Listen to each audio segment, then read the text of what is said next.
AM 1060 WMEL. The views expressed on the following program are those of the hosts, callers, and guests, and are not necessarily those of WMEL staff, management, or advertisers. This is Joe Steckler, folks, your host for Helping Seniors, the radio arm of Helping Seniors of Brevard County.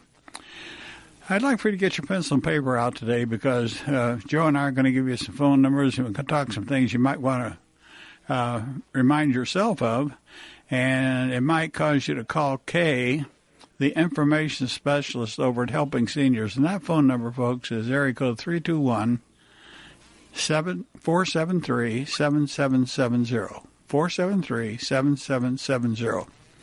I just want to remind you the purpose of Helping Seniors is to inform, to educate, and to connect. And we try to do this to people that need elder care services and to people that care for the people.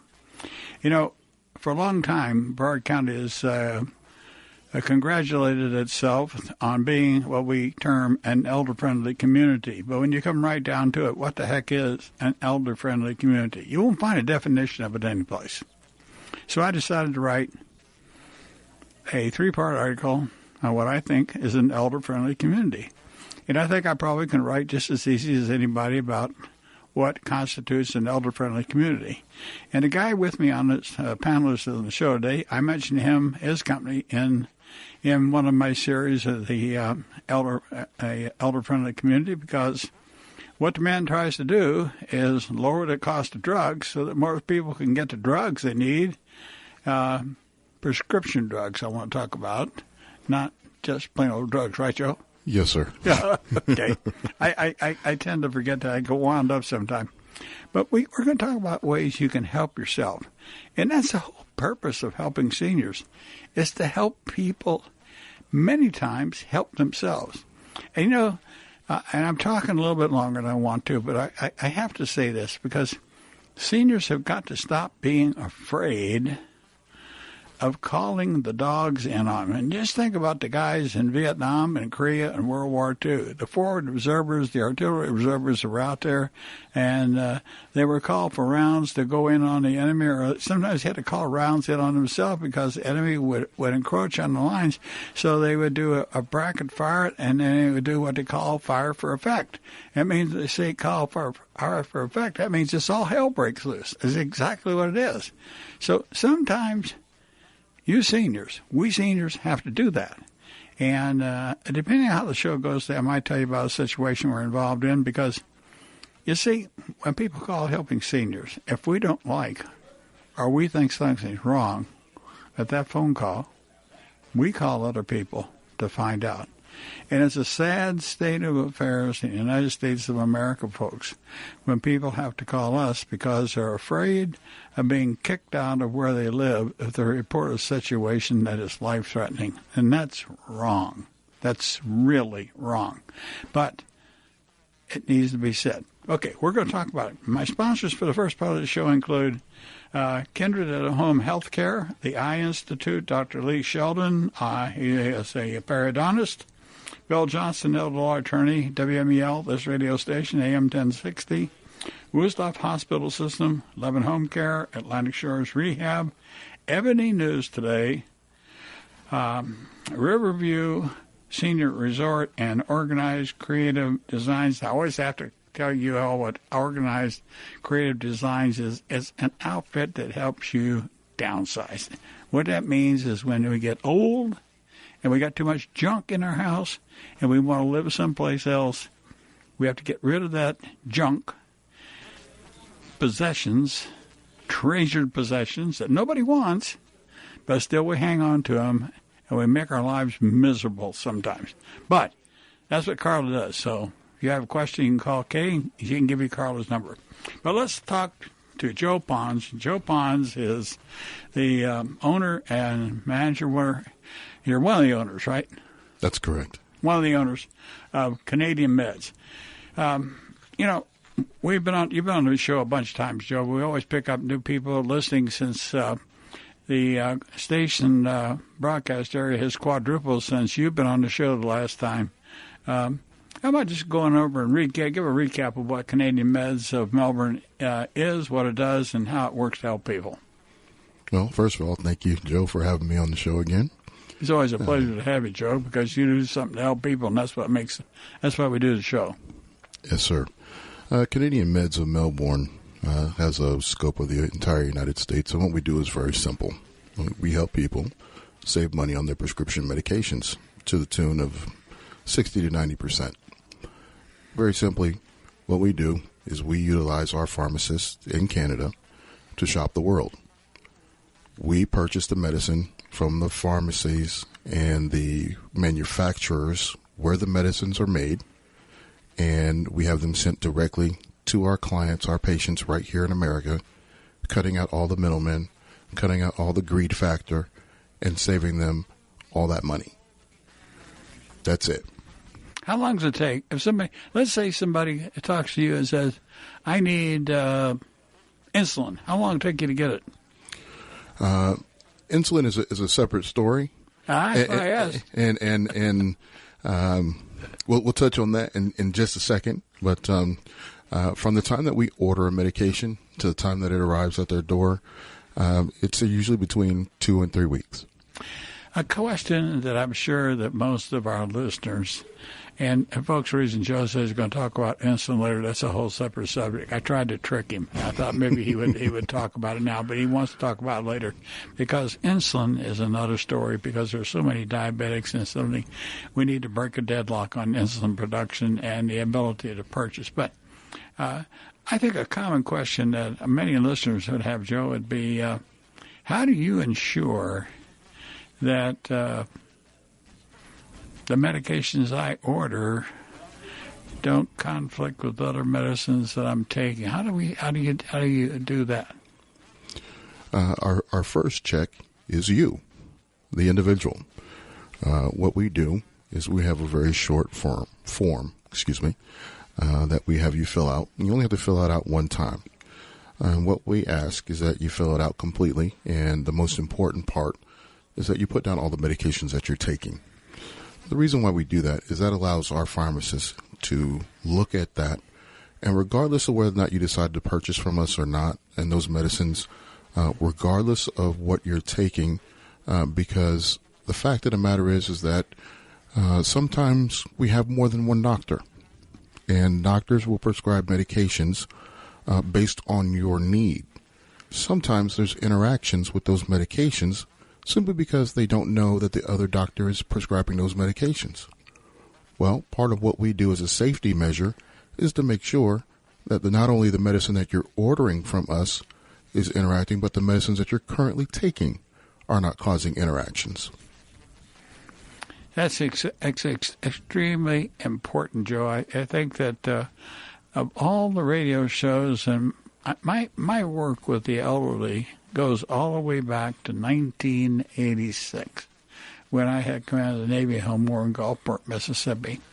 And I found it was a common thing for many of the senior residents to be going to 3 or 4 doctors, have a bunch of prescriptions from each doctor, and not talk to the other doctor or tell them what the thunder they were taking. And I had one guy that was taking 20 medications prescribed by 5 different doctors. None of the doctors knew what the other guy was doing. And so when I talked to him about it, I said, you can't do that. I said, you have to tell the doctors. And he says, I promise you, Captain, I'll do that. So he went on vacation, came back, and he came into my office, and I said, what did you do about telling the doctors about the medication? Oh, he said, I solved the problem. I said, how? He said, I just stopped taking all of it.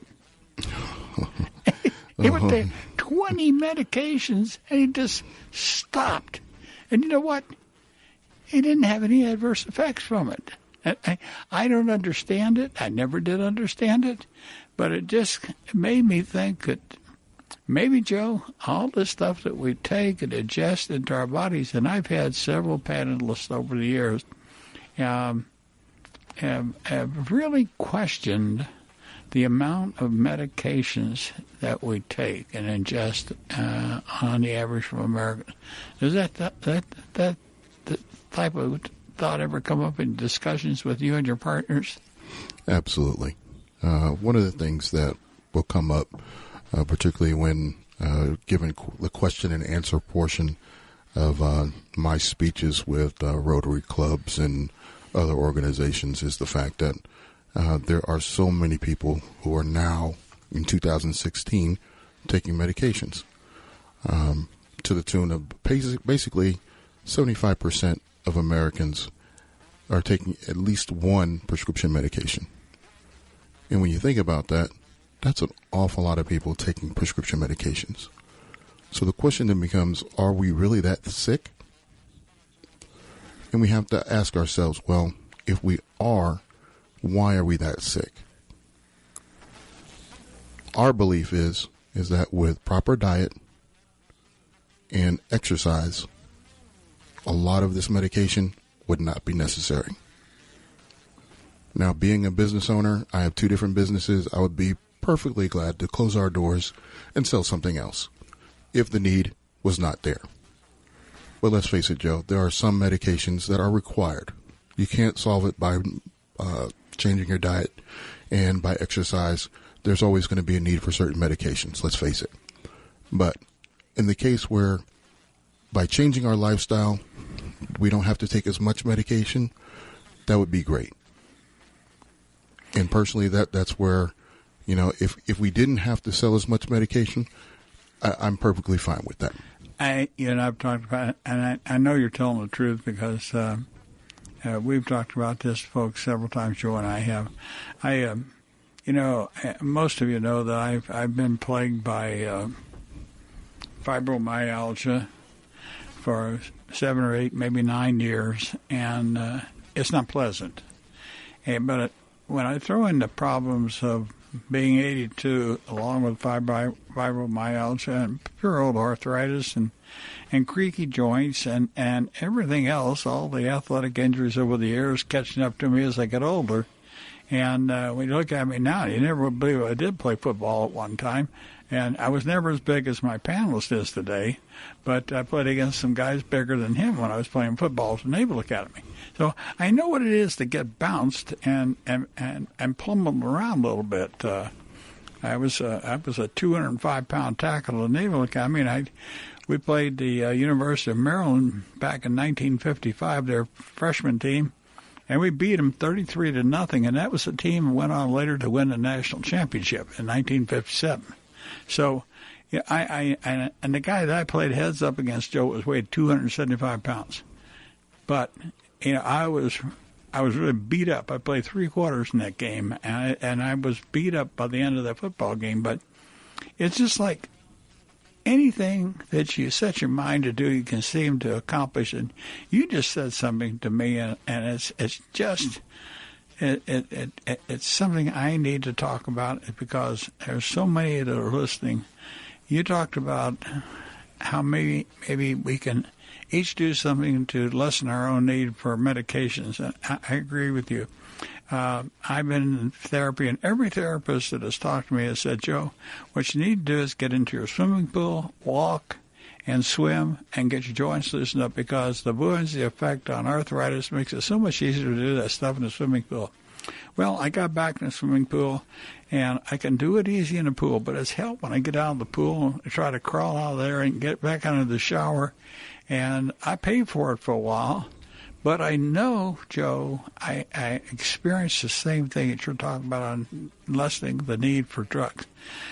I can feel my body responding to my own efforts to change what I've got myself into through age. And, one of the things that I worry about with the Affordable Health Care Act and some of the stuff that's coming out now about changing drugs, will this have much of an effect on mail-order drugs and doing what you're doing?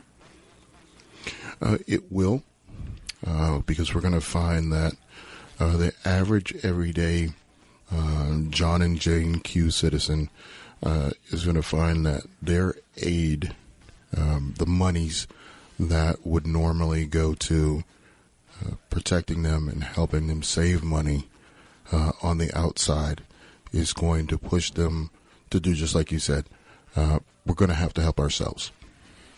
That is going to have people looking for alternative means of saving money. And, of course, that's when more and more people are going to start looking to us as a solution. But, Joe, I got I'm like a lot of Americans, and getting this business of Medicare, was it Part C or D that pays drugs? D. Part D. There's changes coming to Part D. I don't understand all of them, but I don't understand when you get into this business of the donut hole, and why is it, or why can't we find a solution to doing what you're doing with the sale of drugs? Why can't the federal government do this? Is that a legal? Is that a legitimate question? Absolutely, it is absolutely legitimate, and it's very logical.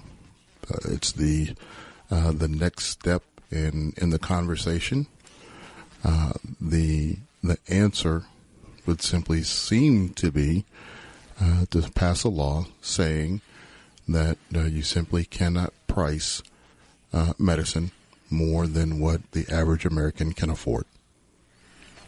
Now, making that happen is an entirely different subject. If I had the answer to that,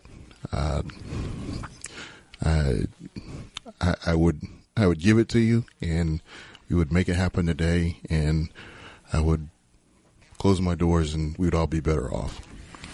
But Joe, could if people living on, and we know this, you know it, and I know it. We have people living on $8,000-$9,000 a month in food stamps, and when you say food stamps, people think they're getting $300 or $400 worth of food. That's not true. I think you cap out at $160 on the food stamps. It's very close to that. So it's close to that. So we're not talking a whole heck of a lot of money. And I was talking to a lady just yesterday, and we're getting ready to start selling these Jaguar tickets, and we're going to sell them $25 a pop, or $5 for $100 donation. It's on a 1992 Jaguar, and if you're interested, folks, you can go on to our, where you can use the pencil and paper and write down helpingseniorsofbrevard.org. Take a look at the Jaguar on there and see how you might want to buy a ticket on that thing, because we just started selling tickets, and I sold my first tickets to the lady that gave us the car. The next it went to a chiropractor that wanted 10 tickets, and then I sold a group who had lunch at a church group, asked me to bring the tickets, and they bought a bunch of tickets there. So it's starting, and the purpose of this Jaguar sale, folks, is to start an endowment to help seniors do some of the things that Joe and I are talking about today. There simply is no money any place to do this kind of thing. But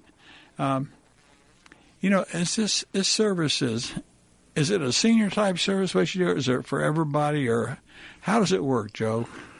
It is for everyone. When we first started, yes, ideally we started looking at seniors because seniors have the most need. When you look at and you consider what is a fixed income, obviously seniors come to mind. But let's face it, when you talk about a young family, the cost of living increases in their salaries are only going up but so much. So guess what?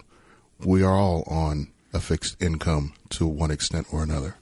And our service is for any adult who is on a prescription medication. It's something I never thought about. And this is really, I think, is important, because young families, young people think, I'm immune, I'm not going to have a medical problem. So I think that the majority of young families have no health care insurance at all, so they have no way to pay for drugs other than to buy them over the market. And a lot of these families have some severe medical problems. They could save a chunk of money by going through you, and they need to know about it. But how do we tell them? How do you think young people find out about organizations that do sell drugs like Canadian Meds, Joe? What I've found within the last few months is doctors.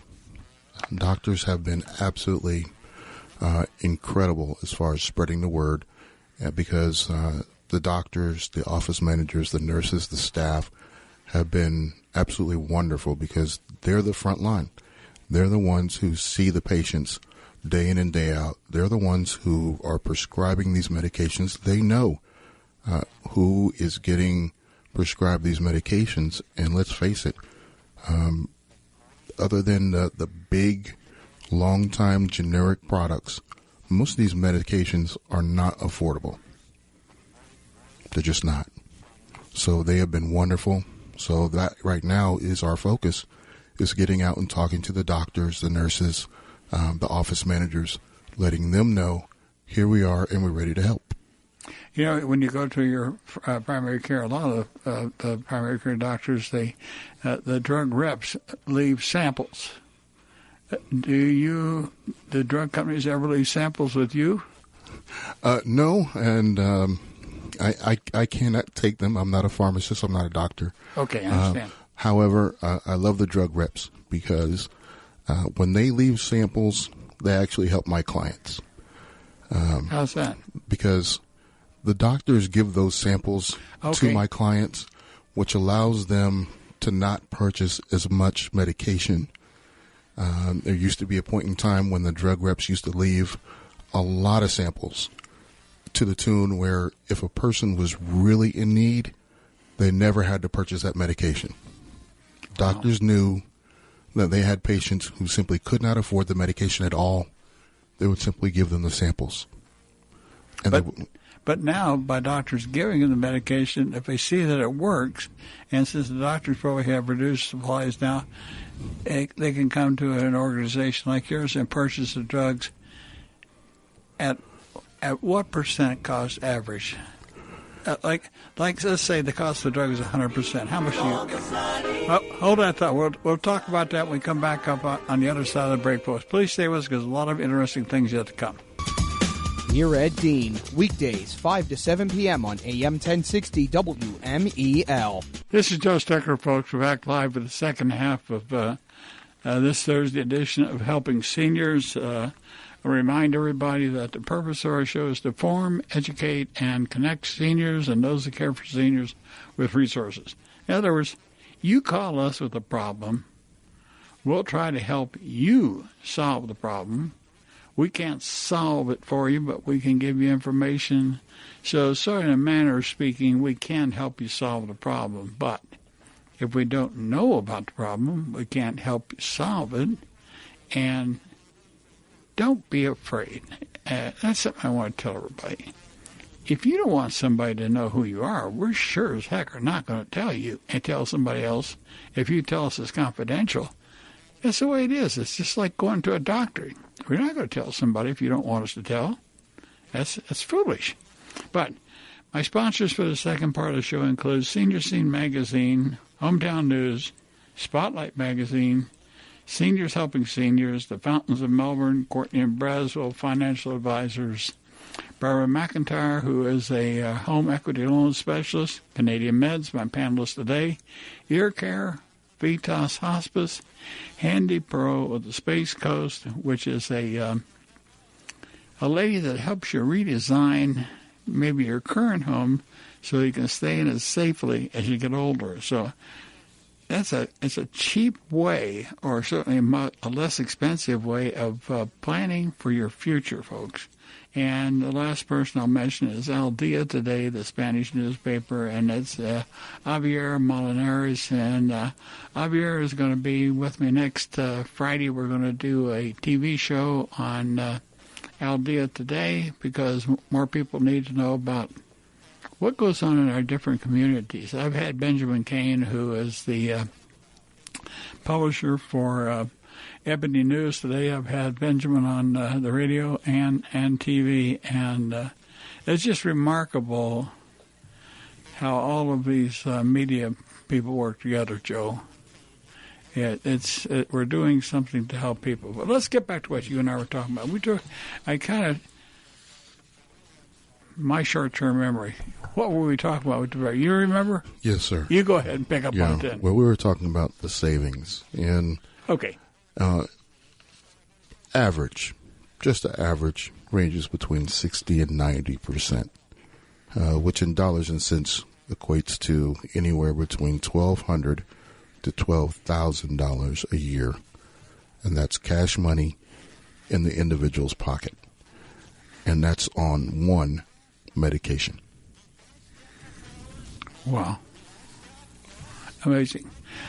And as soon as I say the word amazing, folks, I did I'm retired military, so I get a summary statement every quarter. So it lists all the medications that I take, and it shows what the government is being charged for my medications, the ones that I don't pay for myself. And I'll admit, I don't have to pay for many of them. I just buy over-the-counter. The other stuff, I have a copay on some of the ones, but for the most part, I come under the military drug prescription program, and I'm very happy that I have it. And there are millions of people that do have it, so it's a benefit. And it's not a gimme, it's a benefit. And I earned it, and I'll take it. But I looked and I added up the medications that I'm getting, and if I had to go out and buy those medications myself, Joe, I would be paying over $12,000 a year. Now, let's say you're saying that somebody in my situation, of course, it's different because I want to ask two questions at the same time. Are you saying that if I'm paying $12,000 or I'm getting that much, I could probably save 30, 40, 50% of that cost? Absolutely. But here's the problem. I have several prescription drugs which are controlled substances because of pain medication. So, for the most part, you can't order pain medications through a company like you, can you? Correct. Well, at least not through Canadian Meds. We do not have controlled substances available for our clients. That's a choice that we've made. We are controlled by the DEA as well as the FDA. In order to get those medications, it requires special licensing as well as regulation. The main reason why we do that is simply because the way that our company works, because we're nationwide, there's a lot of people that we do not get to see. And because of the way that our system is designed to help people, whether they are here right down the street in Melbourne or they're across the country in California, there's room for fraud. And we believe that most people are good. Most people need help. But let's face it, Joe, when it comes to saving money on prescription medications, there are some people who would take advantage of that help that we're giving people. Yeah. Are there any companies that are similar to yours that do prescribe or sell prescription drugs? Joe, are you aware of it being done? I myself am not. I have been told secondhand, and I will just leave it at that. I don't know of any specifics. I try not to get too involved with hearsay because that lends itself toward gossip. Okay. So I'll just leave it at that. Fair answer. However, while you can't get prescription drugs, there's a little drug called insulin, and that's probably the hottest selling drug in the United States currently, isn't it? Yes. Probably a greater need for insulin than any other drug. Yes, and growing every day, unfortunately. Because of diabetes. Yes, sir. And what has the government done to prohibit companies like yours from buying insulin and saving families? Especially, let's go to the family that's not old enough to get to qualify for and diabetes. I know a young woman that's 31, 32 years old and has to have an insulin pouch, and she has a device on her. She wears it all the time, so she's being constantly injected with insulin. There are young people like that. I have no idea what would a person that has to have insulin injections every day, what could they normally spend on a monthly basis? About what would it cost, do you know? Well, to give you an idea of the approximate cost of a vial, usually runs, and this was probably as of about a week or so ago, one of our health agents that we work with, we looked it up. It was running right around $300 a vial, and that's basically local pricing. And most diabetics will use basically a vial a month. How many vials? One vial a month. So you're looking at somewhere around $300 a month. Now, that's just the insulin. Now, that's not including the syringes. That's not including the test strips, the meter, everything else that goes along with being a diabetic. We used to have all of those things available to us for our clients.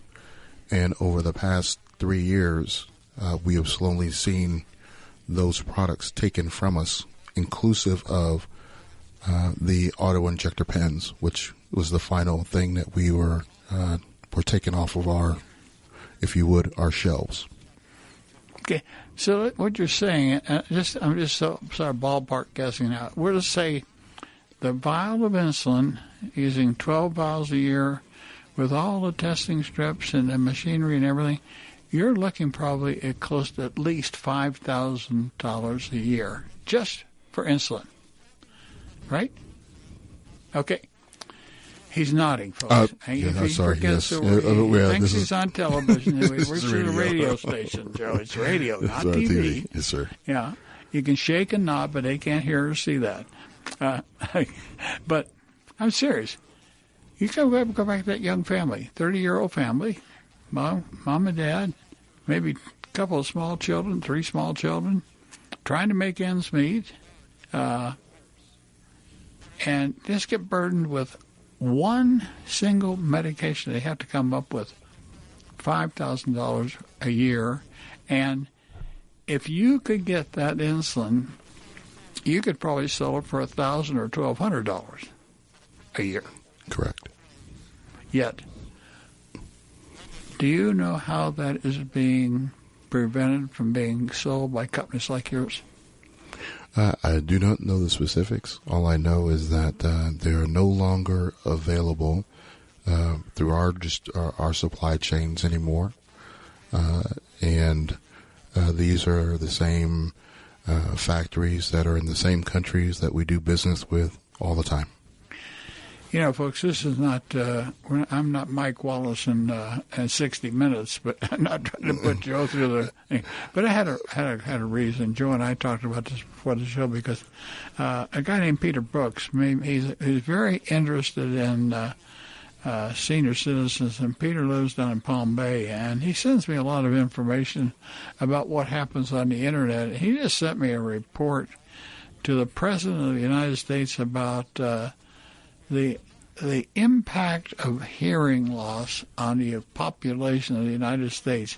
And folks, I will ask Kerry Fink, who is our media guy, to put this letter up on our website, helpingseniors.brevard.org. It'll take a couple of days because I got a meeting with Kerry after the show. But I'll ask Kerry to put the letter up, and I highly encourage you to read it because I know I could give you numbers you wouldn't believe me, but 80% of the population over the age of 79, now 80% of the people over the age of 79 have severe hearing loss. Severe. Do you know, in a population of 360 million and with over 50 million of us being over the age of 65. 50 million now, folks. Only 3 million hearing aids are sold annually in the United States. 3 million. And every one of those hearing aids is made outside of the United States because there are no companies in the United States that produce what we really call hearing aids. And the real cost of a single hearing aid, that's one that's designed to go into your ears, got all the good stuff with it, the average cost is between $2,300 and $2,800 per device, and that 20% of those 3 million hearing aids that are sold every year are purchased by the Veterans Administration for retirees and vets that, as long as you served one day in time of war, are entitled to that. If you've heard guns go off around your head, and those of you that have not been on board a ship or a submarine with the diesel engines going, or you've been on a destroyer or a cruiser when we had guns and heard those darn things go off continuously, you have no idea what I'm talking about. But those of you that did it know what I'm talking about. So a lot of us that did it have severe hearing loss.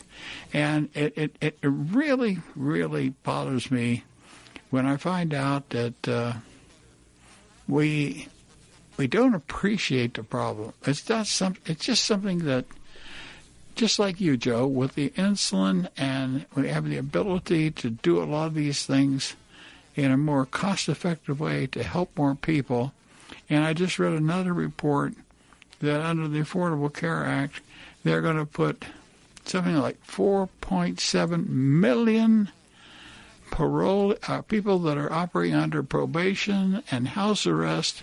There are 4.7 million of them in the United States and 2.2 million in penitentiaries doing hard time in the United States.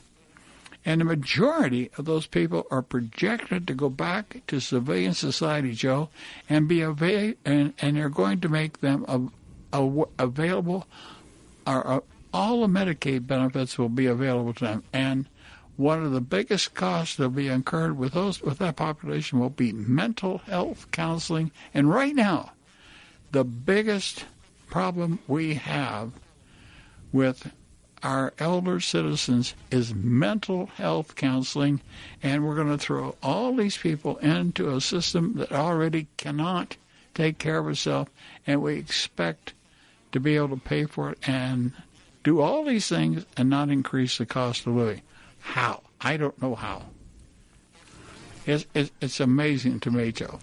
So what do you think are something that you, as in your service, in the service that you provide? You know, one of the questions I had was talking about, you mentioned before the medical profession being involved, and we talked about, or we didn't talk about it, and I wanted to talk about what you can call inclusive medications, because a term is used a lot. And what do you mean by that in the pharmaceutical type things, Joe? Well, there's a popular misconception that Canadian Meds, that we only carry generic products. And indeed, we do have generic products. But what I want to remind people, or at least inform people of that we carry every brand name product. Of course, minus the products that we talked about as far as the controlled substances. We don't carry those. Right. But we carry every brand name product. We carry all generic products available here in the United States, as well as generic products that are not available here in the United States.